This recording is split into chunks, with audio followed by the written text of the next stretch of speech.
Hello and welcome to the show. I'm Mary Grace, and I'm happy to bring to you today an esteemed guest who many of you probably are familiar with. And I have with me today Sheriff Mack. He is the first sheriff to sue the federal government and win. He is known to the Anti Defamation League as a far right extremist. And so, for that reason alone, we are happy to have him on the show. Because it sounds like he's pushing all the right buttons, and the lawsuit was having to do with gun control, and that made all the people who associate with ADL and their groups big mad, because when it comes to gun control, they want to have the guns and they don't want you to have them. That's what they mean by gun control. And so we're basing all of our decisions on the Constitution, and that's what Sheriff Mack is committed to. Welcome to the show. It's good to have you here. Thanks so much, Mary. It is an absolute pleasure to be with you. Thanks so much for having me. You are one of the people who is working tirelessly and have been for quite some time to get Americans motivated at the grassroots level. You go back a long ways, including to this lawsuit against the Brady law, I think it was. And this is important because I think a lot of people are just waking up. But I think it's good for people to know that there are people like you who have been working for a long time, and that it's never too late to come on board because you're committed to educating and motivating people to get involved in local action. And as a sheriff, you're doing something that is unique that a lot of people still don't know about. Can you explain to us a little bit about the constitutional sheriffs movement that you're spearheading? Well, yeah, thank you. And I'm a former sheriff right here in Arizona, and I took on the Clinton administration, and I sued them over, you said, Brady law. Well, What if we follow what the founding fathers said, it would be the Brady pretended legislation. Okay. They actually use that term in the Declaration of Independence. But even in my first part of the Supreme Court case, at the district court, Judge John Roll, called it an act, or he called it a bill. He didn't call it a law either. Okay. And so I got that a little bit from him. But then when I saw on the 27 reasons why the signer signed the Declaration of Independence, because England did pretended legislation all the time. And that's what we have in in America today. And it happens a lot. And so it has to be constitutional to be a law.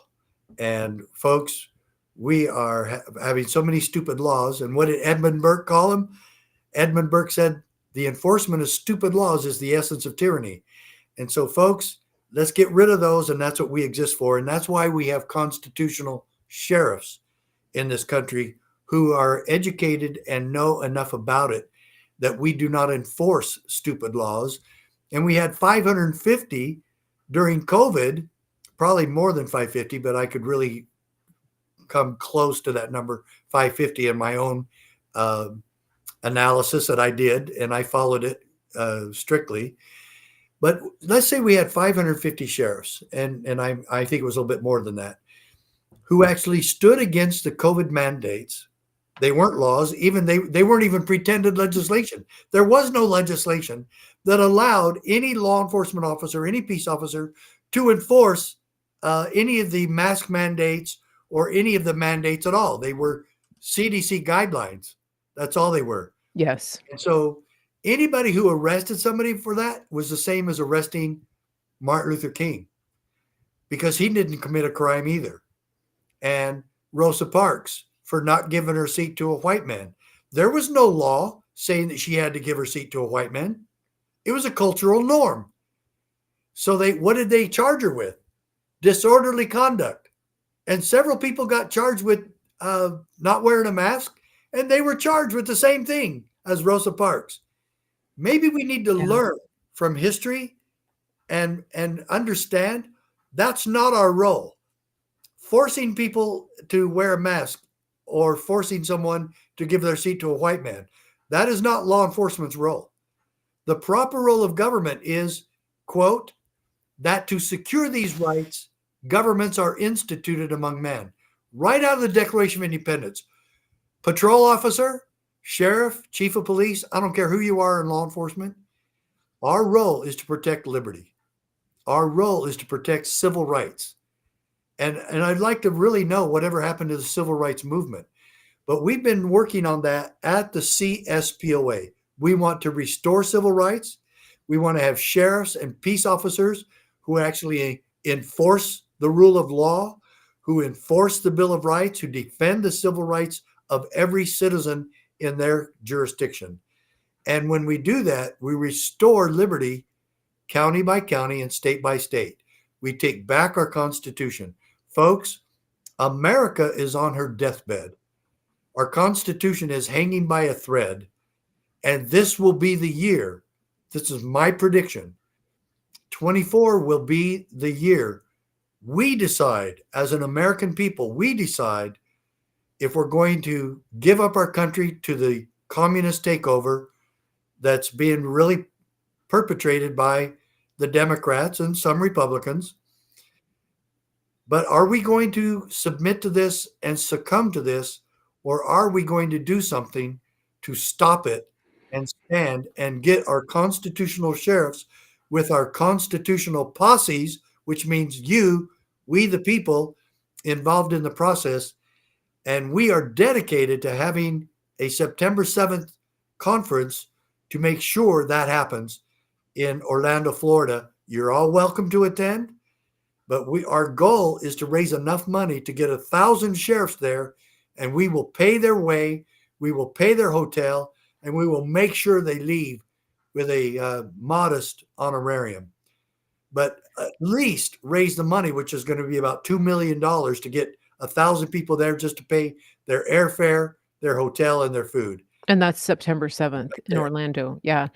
There's a lot to unpack in what you're saying, and it's Yeah. it's so valuable. It's so valuable because I keep thinking about what happened during COVID, and you said that people were charged with disorderly conduct. The other one that they used was trespass. Yeah, of I course. remember that, and I had the police called on me for being in a store without a mask. And, it was quite a harrowing experience because the manager of the store, actually allowed one of the other customers to assault me verbally. It was actually quite Man, intense. wow. And yeah, and she just stood there and egged it on. And it was a store that I had been patronizing. My family had patronized for generations. It was So did LL the cops show up? it was yes, they did, yeah, and by that time, I had finished my transaction, and I was on the way out the door. They wanted me to go sit in the car to pick up the item I had ordered online, and I Oh, said, "I'm already he like, I'm standing here, just hand it to me," right? It was nonsense, and the cops did show up, and it was in a county that used to be red, but now is blue, and, so it was one of those things where I could tell if I took it a little further, they would have handcuffed me. you're going in. Yeah. Yeah. So I worked my way out to the parking lot, but I called the company, I called corporate, and I talked to somebody there, and I told them what happened, and I wanted at the very least an apology from their manager, but the way it ended is that I broke up with them forever, and I sent back everything I'd ever bought and made them send me a check. I said, I don't want a gift card. I don't want a credit. I want all of this. I want a check in the mail, and I'm never ever setting foot in your store again. That was LL Bean. Um, Oh, generations. My family shopped there for generations. yeah. And that was more important to them than what than valuing I the wonder what customer they would say relationship. now today that it's all over and it's been proved that none of that was effective or scientifically okay. They won't acknowledge it, and it Yeah. was interesting because as I was standing there being assaulted and waiting for the police to show up, I took the time to educate everybody in the store, including the young girls that were behind the plastic wearing masks, because they were a good 20 feet from me at that point, and I just told yeah, I said as loudly as I could, I said, "If anything that you believe to be true were actually true, you would have to remove all of your clothing before you leave the store and put it in a hazmat bin Right. and take a hazmat shower and then change into completely clean clothes before you leave the building, Yeah, just good so point. everybody knows. Yeah. And so, I was a teacher, so everything is a teachable moment, and I was like, "If I'm gonna go down, I'm gonna go down, letting people know the truth," right? And then I made the point of saying that even the governor's mandate, even though that was unlawful, it was no longer in effect, and so I don't even understand why this store is continuing to push this policy, Right. with no, evidence, pointing to effectiveness. So Well, so that's kind of where I was on that. But going back to what you were saying, it's grievous to me that these peace officers took part. Now, one thing I will say, when the mandate first came down from our governor, I was in the county just north of us, Greene County in Virginia, and I saw some officers from the sheriff's office at a store, and I asked them if they were gonna enforce this, and they just looked at me like they were like, No." So it's a different, between from one county to the next, you have such a different culture, and understanding of what is lawful and what's not, and also just what to prioritize, right?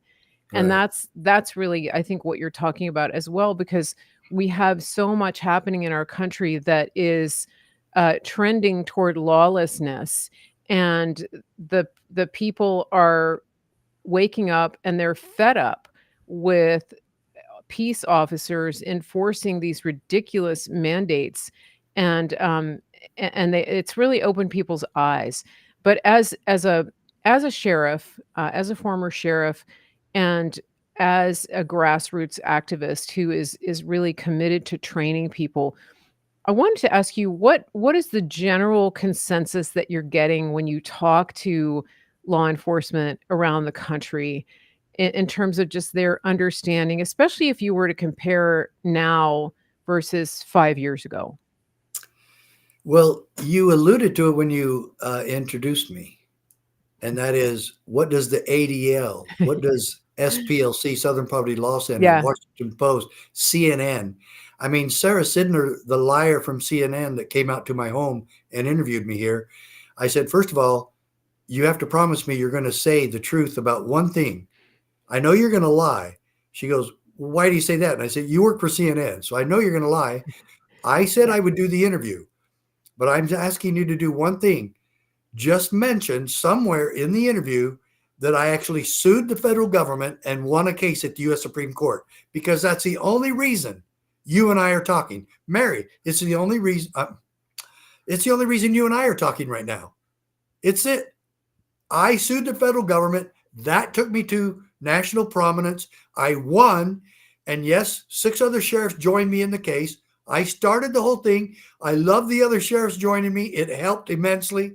Sheriff Prince filed right after me. He and I ended up at the Supreme Court together, and we won. Folks, this was so miraculous. She said she would do it. She didn't. So she said, acts like, where Yeah. did Sheriff Mack come from? Why is he doing any of this? No, she just says the story that I'm trying to train other law enforcement. And Anderson Cooper goes, oh no, he's training others in all of this horrible stuff. I'll say the same thing to ADL, SPLC, Sarah Sidner, the liar from CNN. I don't care. I don't care who you are. I'll tell you this right now. None of them can ever quote me ever saying anything racist or that's based on white supremacy. I am just the opposite. What I've said at CSPOA meetings and part of our entire mission statement is that liberty and civil rights are for all people, all races, all colors. There can be no exemption, because if there are, government gets to make exemptions to liberty to certain groups and help other groups and give our money to other groups and so on and so forth. They're always going to be playing that game, and everybody's going to get a turn. For instance, whose turn is it right now in America? Catholics, Christians, Mhm. gun owners, parents, and Amish. And the federal government has been ruthlessly, relentlessly going after Amish because how could you allow these Amish gangs to commit these crimes of not pasteurizing their milk, Right. for Right. heaven's Right. sakes? And you would think that the American people could either choose that product on their own or not choose it and still go to the grocery store and buy their dairy products.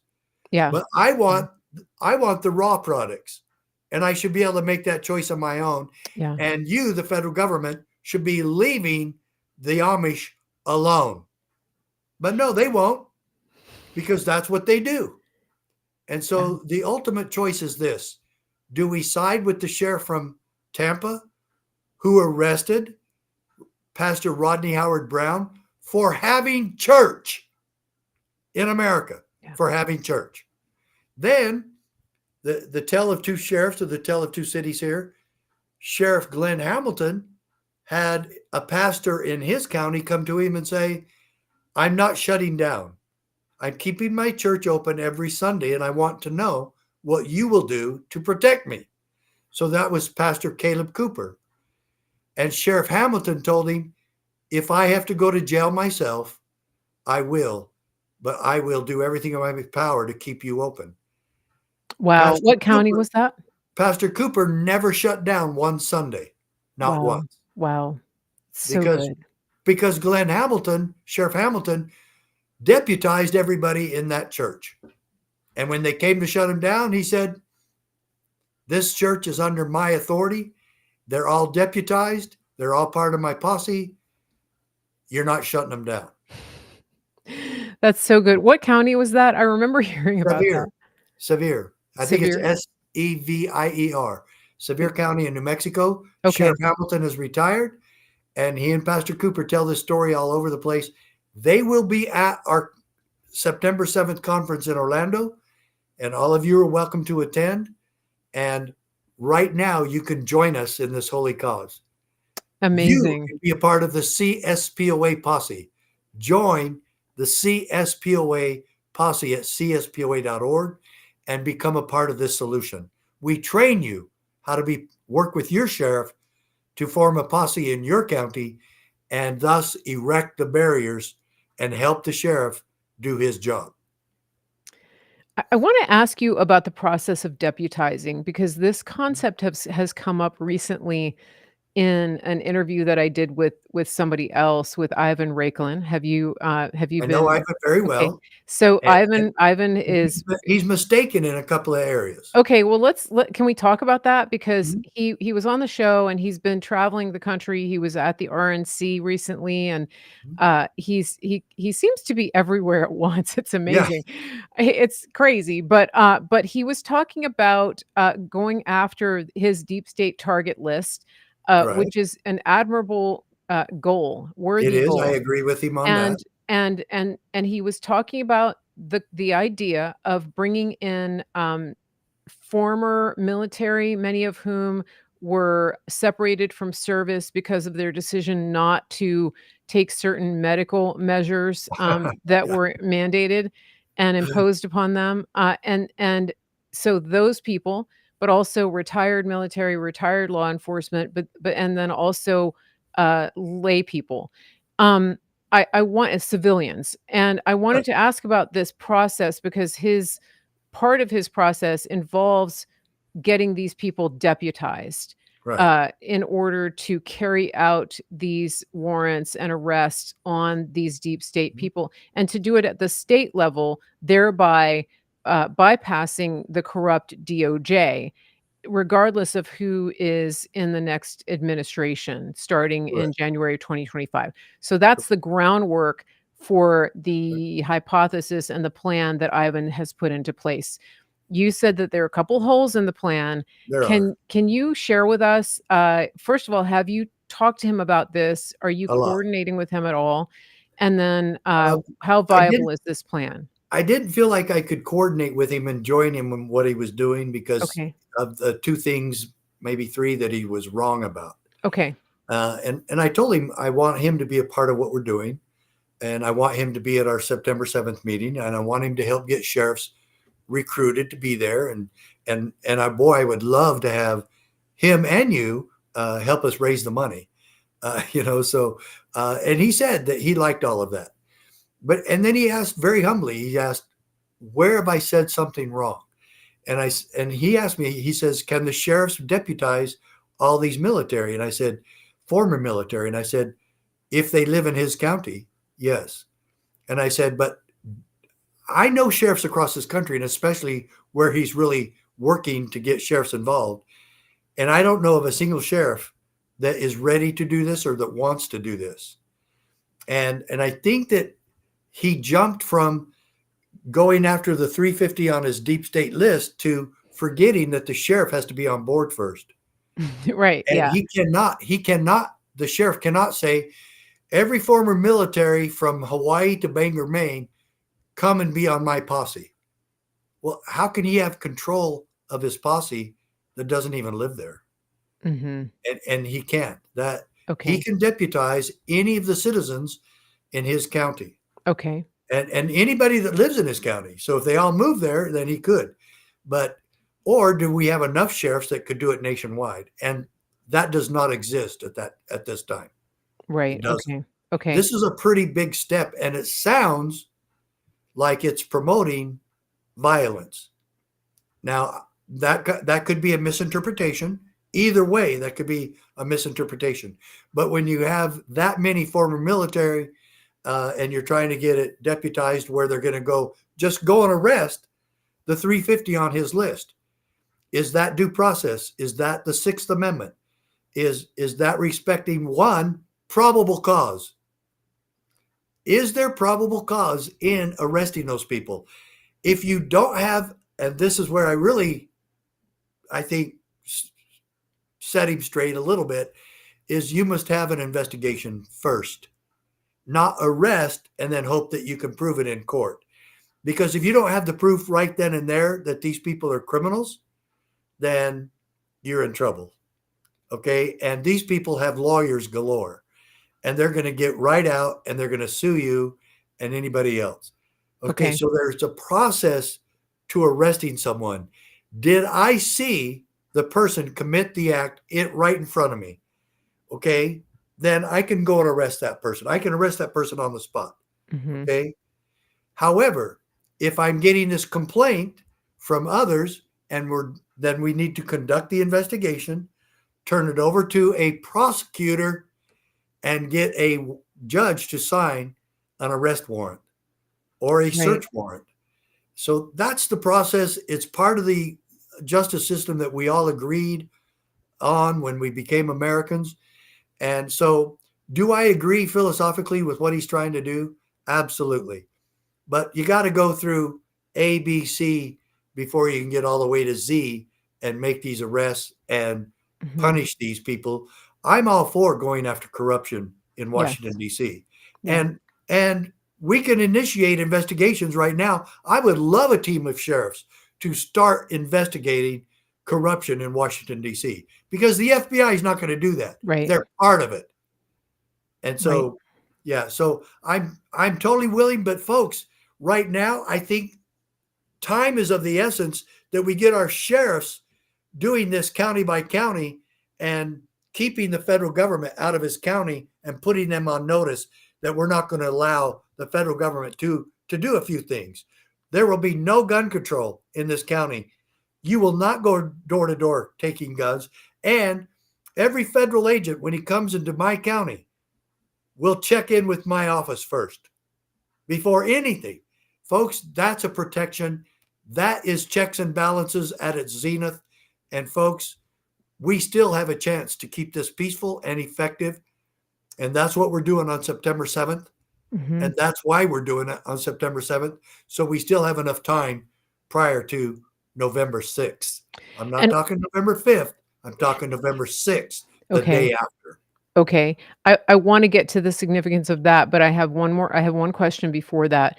I was gonna ask you, the key points of what it is that you feel is the role of sheriffs. You named two of them, putting the federal government on notice that they would not allow or enforce gun control in their counties, uh, making sure that federal officers Check check in. in with them so that jurisdiction is established and maintained. And then what are some more issues that Well, would there's be gonna be key? about maybe 10 to 15 on that list Okay, that we're not okay, gonna allow.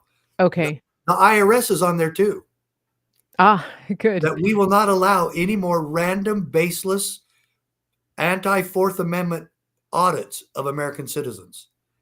Now, there's a way to unpack that too, but let me just say that's gonna be on the list, Um, okay?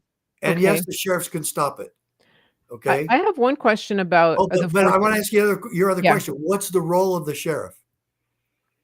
That to secure these rights, to secure the rights. governments Okay, are instituted among men. and Your so sheriff's number one job is to protect your God-given rights. Number one. and that brings me to a question about the 4th Amendment, which is, cameras. My county has a camera every block. You can't drive down the freeway here Right. without having security. I mean, they're everywhere. It's every mile on Mhm. the interstate. There's a camera, and every single traffic light. And the crazy thing is, it's like they appear overnight. I've never seen a crew actually out there putting up cameras. But you go out, and one day it's there, one day it's not there, the next day it is. Uh, can you speak to that? I've asked this question many times, and everybody just says that you're not entitled to privacy. Expectation of privacy. Yes. Expectation of privacy. And quite honestly, you have no expectation of privacy uh, while you're in public. Even in your vehicle? Well, if I can see something, in fact, I've arrested people before. One, if I Mhm. stop you in traffic, I have to say, you were the driver. Okay. You were driving. I saw you driving. I could see in your vehicle. That's why you can't black out your windows because Okay. the officer gets to see inside there. Mhm. I get, if you're beating on your child in your car and I see that, I'm going to stop you. I can film that. Any reporter can film you driving down the street. I've had Mhm. it happen to me in my patrol car before. I've had it happen in my personal car before. If I'm out in the public, what do I have to expect? That anybody can take a photo of me. They can film my car, and it could be the government, which they're saying they're doing this for safety. And that Mhm. if somebody causes an accident, they have it on film. Yeah. If somebody kidnaps your kid at that corner, do you hope they have it on video so that you can find your daughter? Mhm. Of course we do. I'm not saying I go for this Yeah. 1984 stuff. I don't. Yeah. But every now and again, it proves to where it's nice. But I will say this, the rule is an expectation of privacy. In my home, if they tried to put cameras, that would be illegal. In Mhm. bathrooms, even in public bathrooms, they cannot put cameras. That Okay. is, you have an expectation of privacy Interesting. there. Mhm. If I own a restaurant and I allow the cameras, that's my doing, or a grocery store, as you talked about earlier. But Mhm. it really is an expectation of privacy, and that's why I don't go for nude beaches, or even the girls that wear the skimpy Yeah, yeah, thong thing where they show their butts all over the place. yeah. My children, my grandchildren are there at the beach with me. I don't want that. But excuse the pun, but uh, that Right, has been allowed, and exactly. I'm not going to go to that. I'm not going to go to that park or beach anymore. Yeah, That's my right. yeah, interesting. I guess But we there again, it's an expectation of yeah, privacy is what mhm. you really have to judge there. Yeah, and I guess there are some nuances that could come into play there when it comes to jurisdiction or things like that, but I think that's something that is definitely a question for me, and it feels so invasive. But Um but but but people have said this about cops. Cops wanted to make against the law filming them. That's BS. Right, As soon as right. they step outside their home in their uniform, you can film everything they do. Does Yes, yes, yeah, yeah. Well, it's the same thing with you. Mhm. I can follow you around in a camera all day if I want. Mhm, mhm.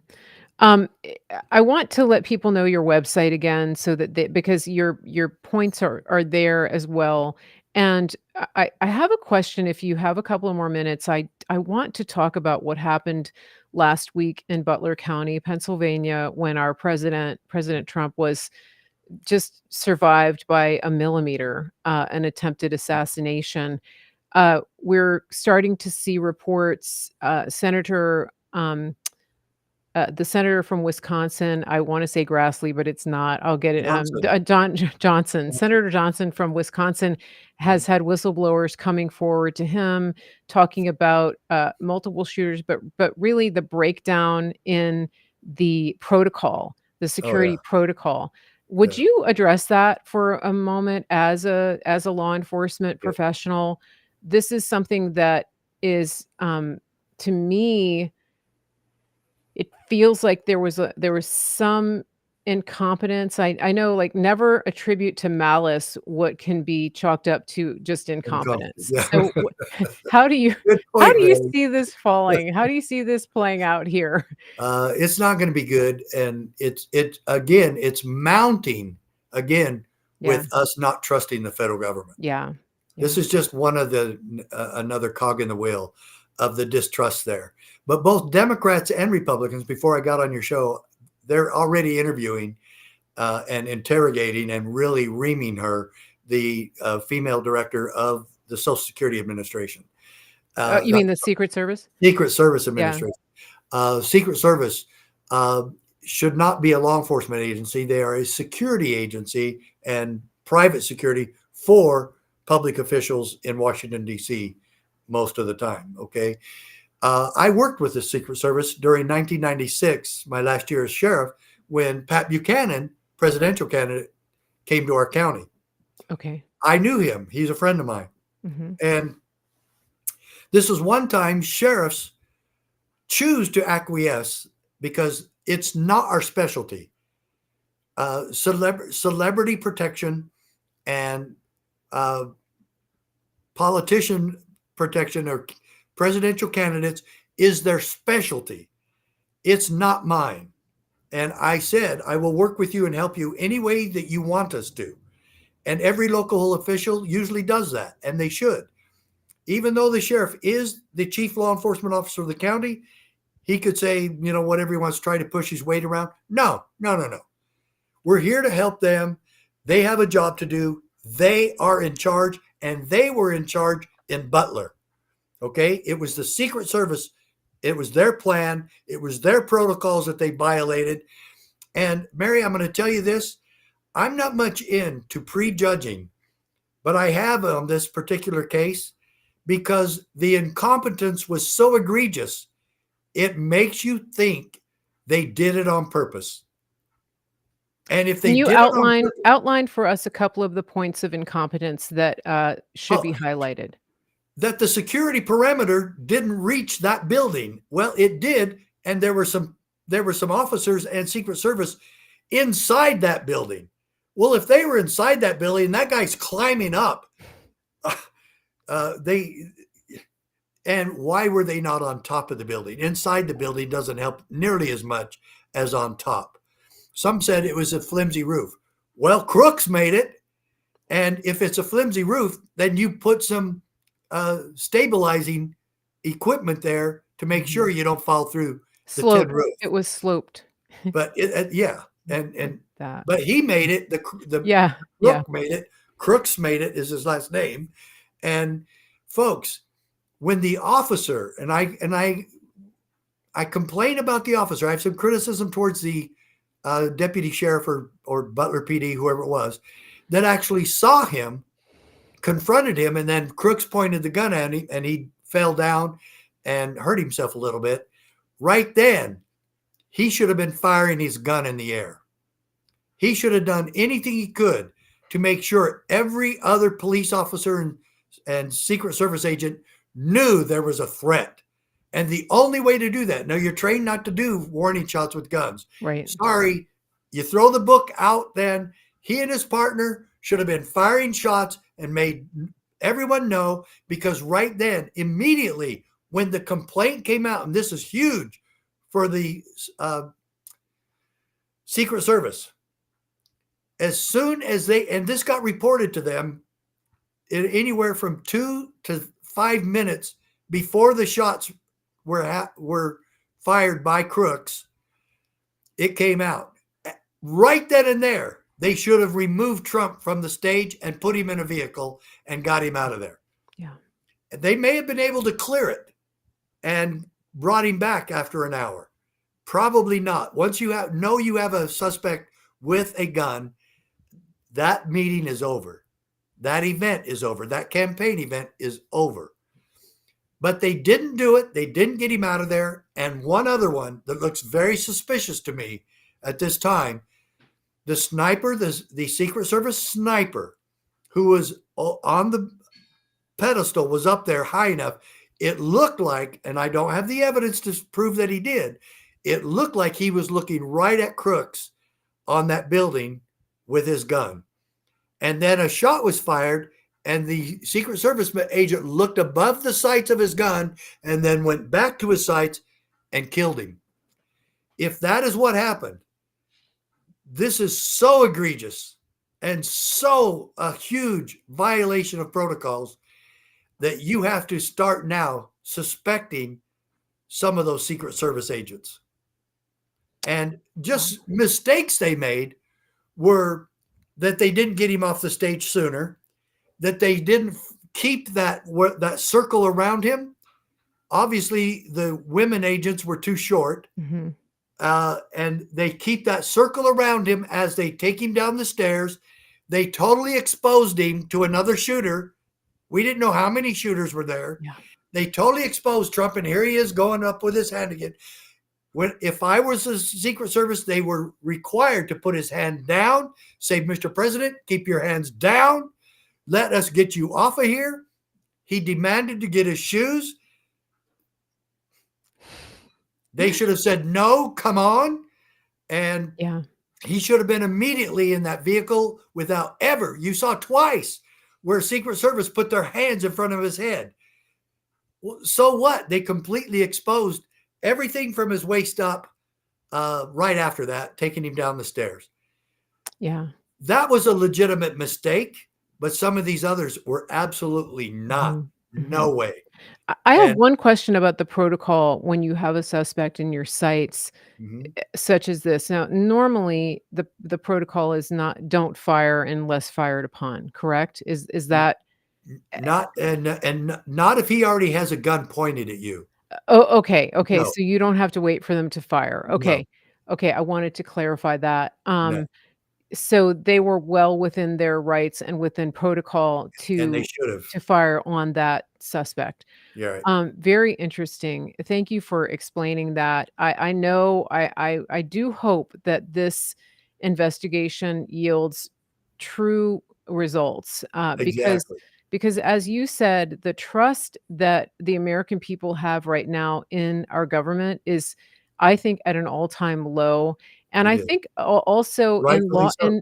in law They've earned enforcement. every bit of that. Right, and also in law enforcement, unfortunately, because of things like we discussed with COVID, there is a deep level of mistrust. And I do hope that you and your organization and the sheriffs in this country, there are over 3,000, correct? Over 3,000 sheriffs? 3,086 sheriffs, yes. Okay, 3,086, that even if you get a third of those, right? Hopefully that will be a start, and that's your goal right now That's our goal. in getting them to this event in Orlando. Can you And tell I've been doing this for 20 years, and so a lot of the sheriffs know what they're supposed to know, but this has taken it to a higher level. We're raising the bar. Okay. Can you tell our listeners one more time where to find you and how to get involved and the details of your event, Sheriff Mack? Thank you. Well, every one of you should be very familiar with CSPOA.org. You should become a member. It's called the CSPOA Posse. We train you to develop that in your own communities and how to work with your sheriff to take back America, county by county, state by state. We're having an event, Save America, Restore. This is an action plan. It's not a, Save America and then we pat everybody on the back, and we go to the next town and do the same thing. Folks, this is an action plan where your sheriffs are going to know the 5 law enforcement authorities delegated to the federal government: treason, counterfeiting, piracies, protect our borders. They're supposed to protect each state from invasion, and crimes against treaties that we have with other countries. Those are the only 5 law enforcement authorities they have. Outside of that, the states must make them refer to the 10th Amendment, that the powers not delegated to them belong to the states or to the people. So we have a lot of work to do in that regard. Just so you know, all of this is constitutional. That's why I brought that up. We need your help. We need your help funding this. We need your involvement. And we need you to join the holy cause of liberty with us today, because if you don't, this does not remain peaceful. And we are dedicating our lives to keeping it a peaceful and effective solution. You must be on board to make that happen with us. Sheriff Mack, thank you for being here. Really appreciate it. Thank you too.